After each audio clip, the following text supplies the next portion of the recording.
बिस्मिल्लाहिर्रहमानिर्रहीम। अस्सलामुअलैकुम। सिरात मुस्तकीम सऊदी न्यूज़ चैनल में आप सबको खुश आमदीद कहा जाता है। आज 8 नवंबर 2021 है। सऊदी वजारत सेहत की जानिब से वबाई मर्ज़ कोरोना से मुतल्लिका जो रिपोर्ट शेयर की गई है उसके मुताबिक पिछले 24 घंटों के दौरान सऊदी अरब में 43 यानी 43 अफराद कोरोना का शिकार हो चुके हैं, जबकि 75 अफराद सेहतयाब भी हुए हैं। पिछले 24 घंटों के दौरान कोरोना की बिना पर एक शख्स जाँ बहक भी हो गया है। इन्ना लिल्लाहि व इन्ना इलैहि राजिऊन। मज़ीद जो तफसीलात आई हैं उसके मुताबिक 50 अफराद की हालत काफ़ी ज़्यादा ख़राब है।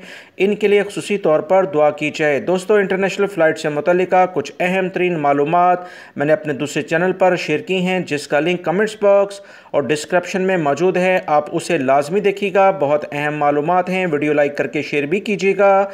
अस्सलामु अलैकुम।